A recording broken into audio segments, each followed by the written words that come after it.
In this clip, we'll cut the brie and place it into the soup. So I'm gonna cut the brie into a 1/2 inch, maybe a little bit smaller slice. Nice and small.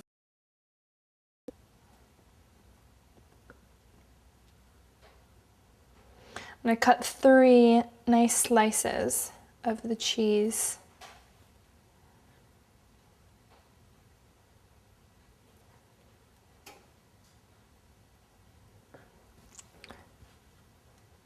And then from there, I'm going to cut the cheese in half.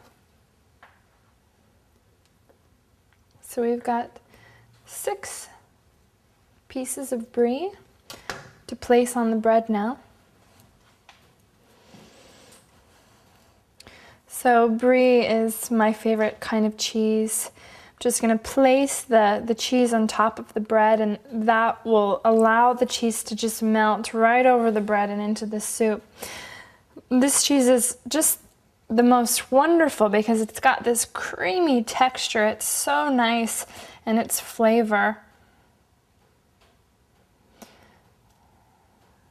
And it'll complement the leeks really well.